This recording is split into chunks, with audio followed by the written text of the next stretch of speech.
Welcome to Would I Lie to You, the show where dishonesty is sometimes the best policy. On Lee Mack's team tonight, a legendary presenter and gardener who loves a dirty weekend with his favourite hoe. It's Alan Titchmarsh.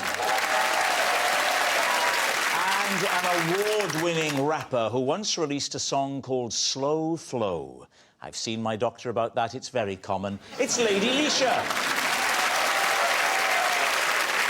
And on David Mitchell's team tonight, a writer and broadcaster who trained as a psychotherapist in the 1980s.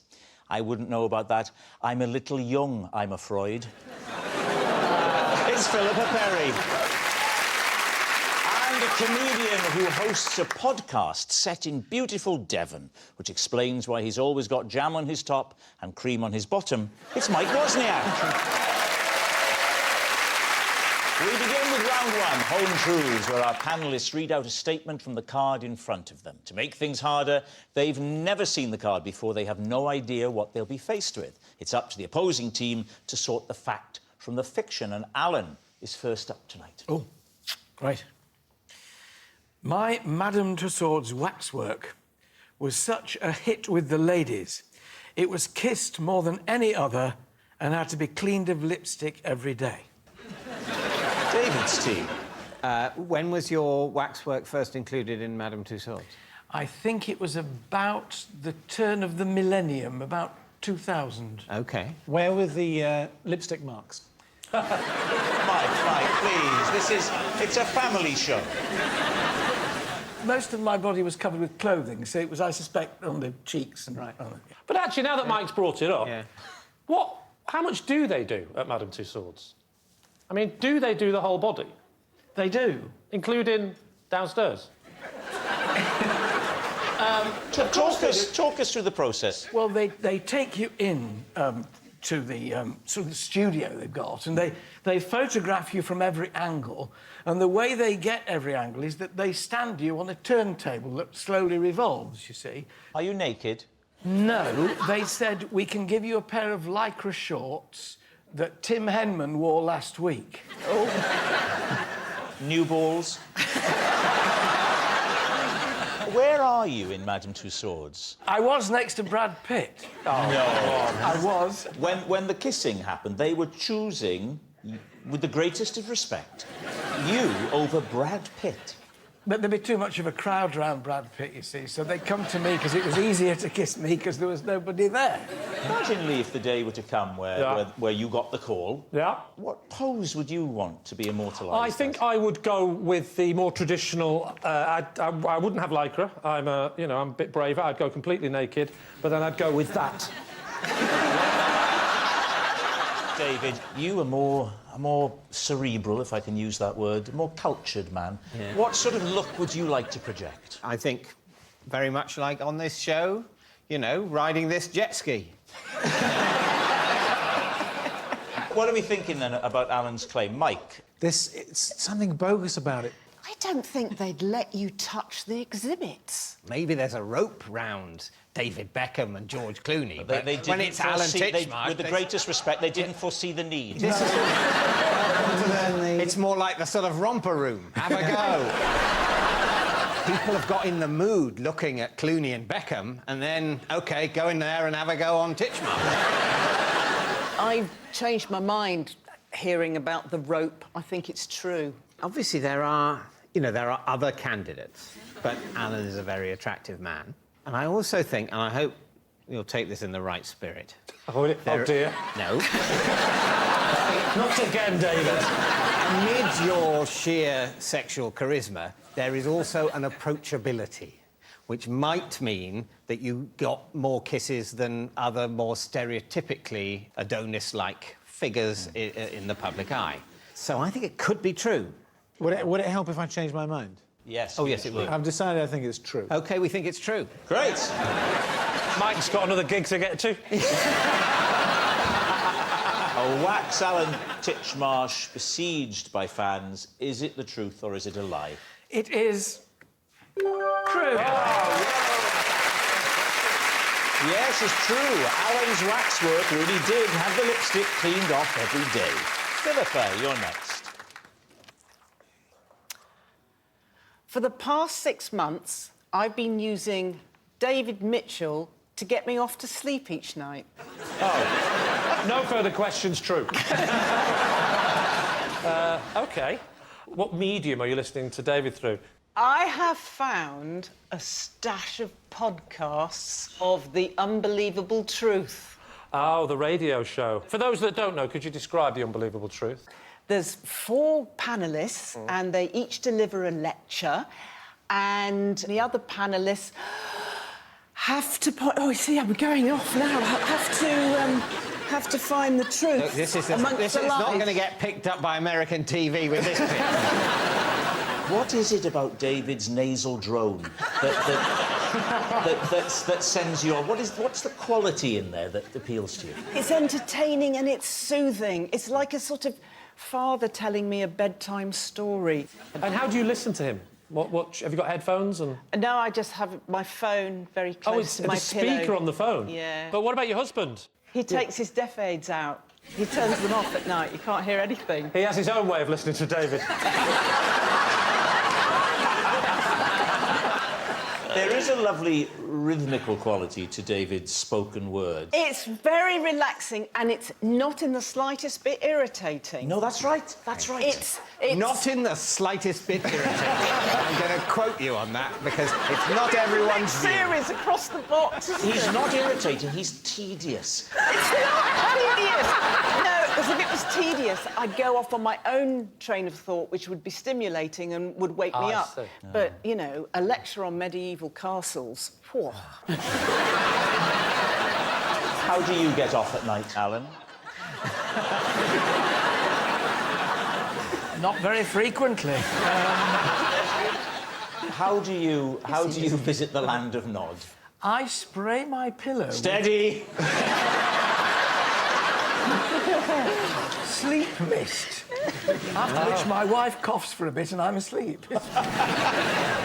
All right, so what are we thinking now, Leisha? Does this strike you as true? Not really. I feel like there's so many other things you can listen to that would put you to sleep. All right, Alan?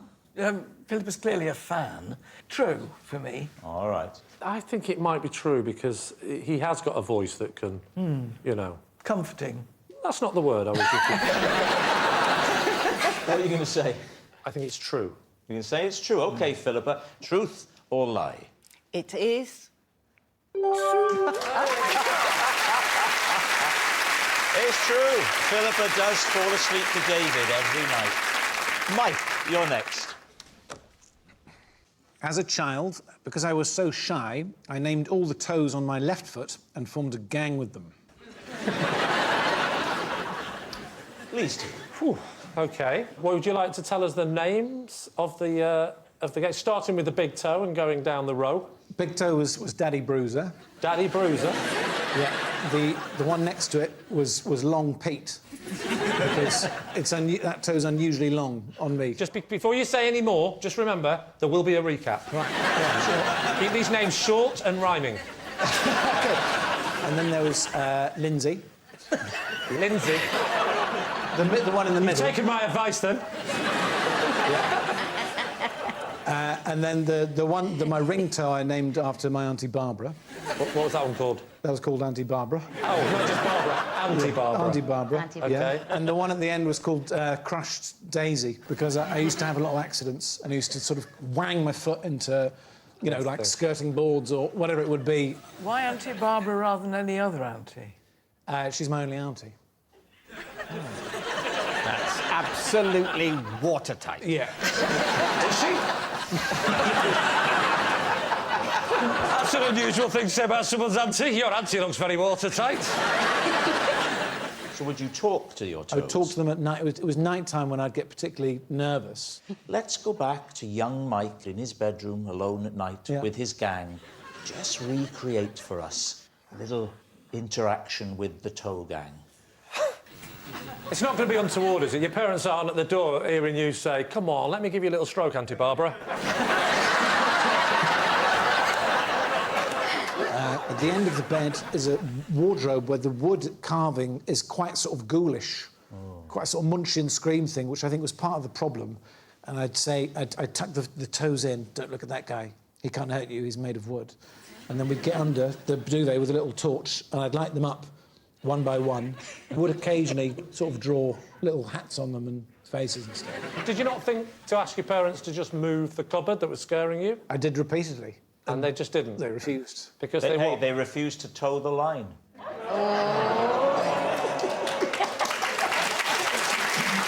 With that, round of applause. What I want to know is whether some people groaned and clapped. If so, what was going through their mind? All right, Leisha, what are you thinking? I don't think it's the truth. Because I feel like, why would you only focus on one foot if you've got another 5 on this side? Alan, what do you think? It is so bizarre, it has to be true. I mean, it? I feel terribly sorry for you, really. I think it's... What are you going to say? I'm going to say it's a lie. It's a lie. OK. Mike, truth or lie? I was, in fact, telling a lie. Yes, it's a lie. Mike did not name his toes. Lady Leisha, you're next. Whenever I'm in the recording studio, I can only rap in complete darkness. Well, David, what are the chances that somebody else has the same method as you? What do you think? Complete darkness. Complete, absolute, nothing on. Why? Because I don't like anybody to see me when I'm performing. It's a bit weird, actually, when I think about it. But you've got, like, 60 million views on YouTube. It's different, though, because it's just me and the cameraman. And then, you know, when you get into the studio, it's quite intimate. I feel anxious about the fire escape light. What would you do about that? Classic Mike. She's talking rap, you're talking health and safety. So let me ask you this, then. If it's total darkness, you can't be looking at any lyric... I was going to say sheet music, but I suppose if you're rapping, it's not that. I'm so sorry about my granddad. You can't be looking at lyrics. Have you memorised the lyrics, or are you improvising the lyrics? Sometimes I will be prepared, so I've already written the lyrics in my phone. Well, for your generation, the phone is a companion, isn't it? It's more than it is for Lee, which is sort of a lifeline. It's a friend, isn't it? Yes, it is. Have you got the red button in the bathroom now as well? Yes. And what about the other musicians in the studio? So there was a time when I randomly ended up in studio with Peter Andre. Peter Andre? Yeah, so weird, isn't it? Wow. And But his orange glow just lit up the room. but he genuinely was saying, you know, what are you doing? I was like, this is the only way I can record. So how did it come about? So that came about because I was on the Celebrity Circle. Lisa, for the sake of older guys like Lee, just explain the circle and what it was. Right, so the Celebrity Circle, it was basically... It's like a text screen, and you can only So, text... Rob, can you explain what texting is? It's just that little thing on your phone when you For press Lee, send. can you explain what a screen is? It's not that thing they bring round the bed when they change your dressing. It's a different sort. For Rob, could you just speak a bit louder? For Lee, could you not make any sudden movements? Could you take Rob to the toilet?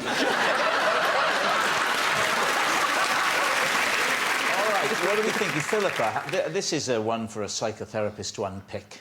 It's a lie, no. You don't believe it? No. Because I believe it. And you're quite excited by it Yeah, as no, well, no, which is I- nice to see. What do you think? I think she's playing you like a fiddle.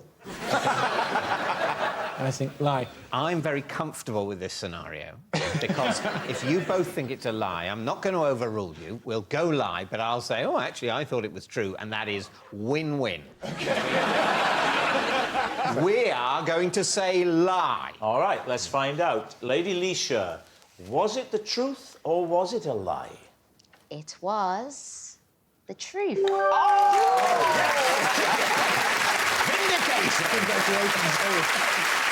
Yes, it's true. Our next round is called This Is My, where we bring on a mystery guest who has a close connection to one of our panellists. This week, each of David's team will claim it's them that has the genuine connection to the guest. It's up to Lee's team to spot who's telling the truth. So please welcome this week's special guest, Amanda.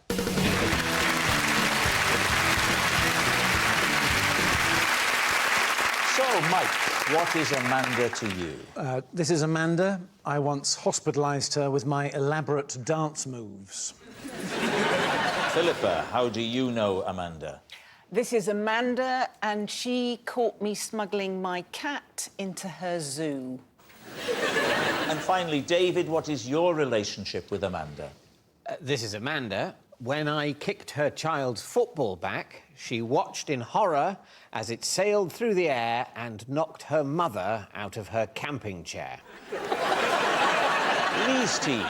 Mike, how old were you? Around 20, maybe 19. OK, and where were you? Where was I? I suppose... Well, don't suppose, tell me where you were. I was in quite an experimental phase of my dance journey, is where I was. I meant geographically, but fine. Tell us more about the dance journey.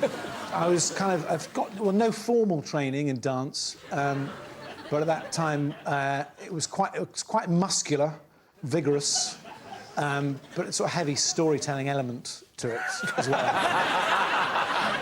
Amanda was a friend, well, and is to this day, but she was one of the few people who would be, you know, was happy to take me on, who would... Take you on? Take me on dance-wise, take me on at the discotheque. So basically, was it in a disco? It was a normal, everyday discotheque. Right. And you were in there with your friend? With a bunch of friends. And how did you know Amanda? How did I know Amanda? I don't know, I wasn't there. Students. OK, and you said you told a story in your dance. Telling a story, yeah. What was the story this particular night? Ragnarok. I was trying to retell the sort of the Nordic apocalypse. And the finishing move was the problem lay with it. I was trying out sort of power pirouette. Can you show us the power pirouette? Well, it's been 20 years. I could try. OK. But it's like the point of the power pirouette is very much the fulcrum is the heel rather than the toe. Yeah. So you're trying to do the full 360 with a sort of kind of cowboy swish at the end. Yeah. At which point they're reeling and you sort of saunter away. Yeah. And I then did a sort of tight funk twist, expecting to see Amanda, but Amanda was gone, and I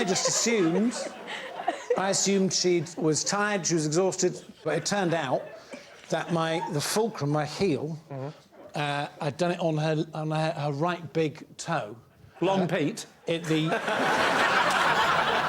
don't know what she called her toes, but the torque was such that it ripped her toenail clean out. Wow. And that's just from you talking? That was... But you didn't feel that with the... Usually when you stand on something, you know you've stood on something. I didn't know, of course. I mean, if I'd known, I'd have... I'm not a monster. I have to say, that's some of the finest dancing we've ever seen on Thank you.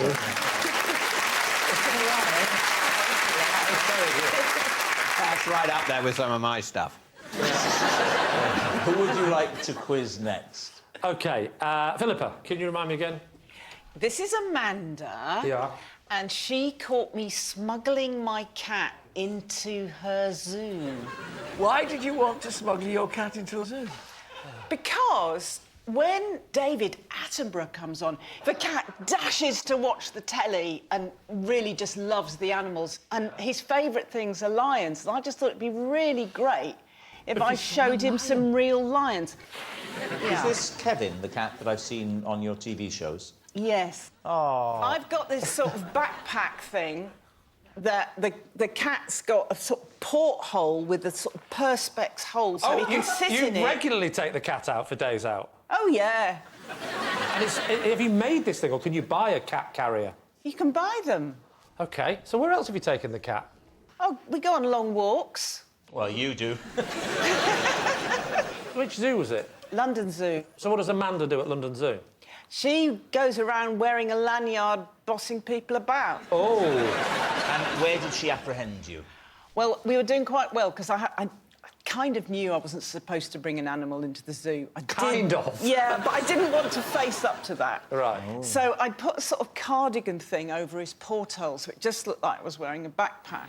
And then to show him the lions and things, I just sort of turned my back there like that. You didn't? I did. So now everyone's thinking, why is this woman not looking at the lions? But it was the tiger enclosure where I came across it, because to see the tigers, you have to go up on a sort of walkway.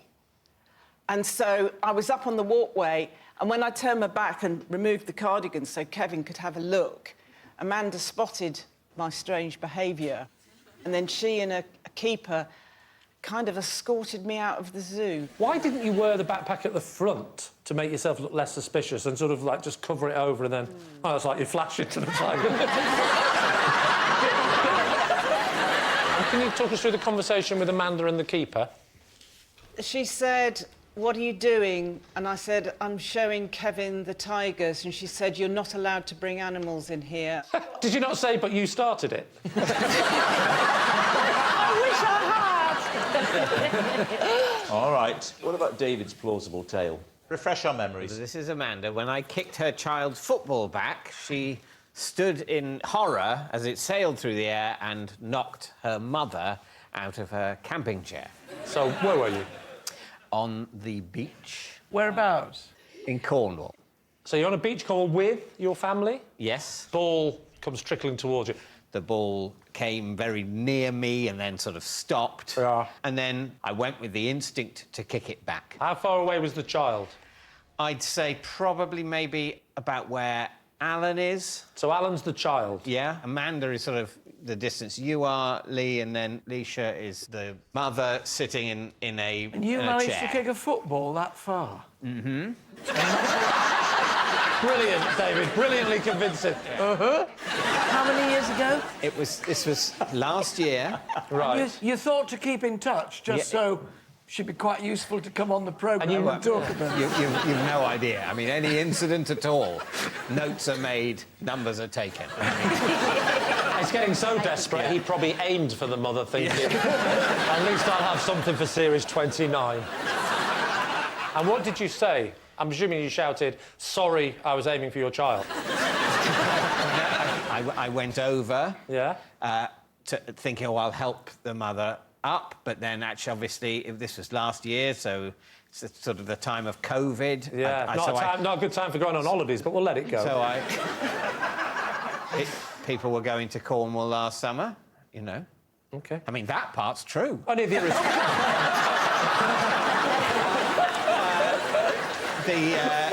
So I went over and sort of got to within a couple of yards and then sort of mimed helping her up while Amanda helped her up. Yeah. Even though you said sorry, when you walked away with your daughter and wife, did you turn to your wife and go, "Not a bad kick, that, wasn't it?" Did you feel a bit proud of yourself? No, Okay. I didn't feel proud of it because Well, you texted me. Right. We need an answer. Is Amanda Mike's damaged dancer, Philippa's feline finder, or David's outraged onlooker? I feel like the sand scenario, it's not adding up. Hmm. What about Mike? I feel like that isn't true neither. I think Philippa's is very plausible. You'd have to be a bit... Well, but she is. So what are you going to say? So you think it's... I think it might be at the zoo. I think it might be the zoo. OK, then we'll go with my team and say it's Philippa. You're saying that it's Philippa taking her cat, Kevin, to the zoo. Right. Amanda, would you please reveal your true identity? I'm Amanda, and Mike's dance moves put me in hospital. Thank you very much, Amanda. Which brings us to our final round, Quickfire Lives, and we start with... It's Alan. Possession. Now, there's a box on the floor. Take the item out of the box and pop it on the desk first, and then read out the card, please. Oh, little mini instrument. Oh, Alan. That's cute. My size of furniture. These are 3 items from my doll's house. I have meticulously furnished it with everything I'd put in my real house if only I was allowed. David's team. Are those three things that you're not allowed in your real house? You're not allowed a chair. I'm not allowed a chair that looks like that. So this is your wife wearing the trousers in the house? No, I'm not wearing the trousers, but you have to... Making live in all a the house. decisions? No, not making all the decisions. Ruling the roost? No!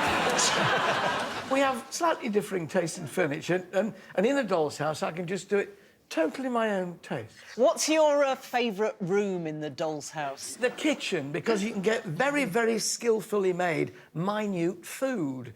Pork pies, eggs in a basket, broken eggs on the floor. It's an incredibly... Broken eggs on the floor? Well, yeah, it's an art I form. want to hear more about the dishes and what foodstuffs have you... You've got pork pies. I've got what a else? lovely... Oh, it's definitely a pork pie. Jelly? Or Yes, there's jelly and yeah. trifle. There's a lovely centrepiece on the table with a pineapple on the top and fruit all the way around it. And wine glasses that have got red wine in. Tiny, weeny ones. Where do you acquire these things? You want it, don't you? Yeah. And would you call yourself the king? The king of the house? I dress up my thumb as the king. And play the national anthem on a CD player while the thumb comes in. Do you decorate the house for Christmas? Well, no, it's sort of... David is genuinely loving this. He wants to do it. It is finished now. It's done, but my grandchildren love it, and I undo the front and lift them up and show them the rooms, and then... They say they love it. I can see them in the car on the way to the house. Do we have to look at Grandpa's special house again? You call yourself... You have no artistic temperament. This is wonderful. This is the world in miniature. It can be perfected without all the horrors that you love. Well, we know what we're getting him for Christmas now. What sort of house is it? It's Georgian, and it's on 4 floors. Has it got attic rooms for, like... No, yes. This is brilliant. This is so brilliant. This is definitely true, and I want one. I don't think I've ever seen you this excited, Yeah, and it's a little disturbing. Now then, what's it going to be? Mike, is this true? Well, at the beginning, I thought it was ludicrous, but he's drawn me in. I feel the love, and I think it's fantastic, and I think it's true. All right, then, so you're going to say... We're going to say true. It's true. And we're rooting for it. All right.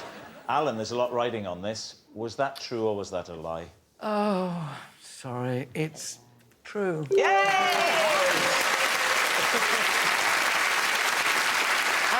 we can see a picture of it. Look at that. Blimey. Hang on, how do we know that's not just his house? And let's see another room.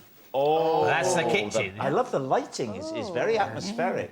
Are you all right, David? Look at his little face. Absolutely.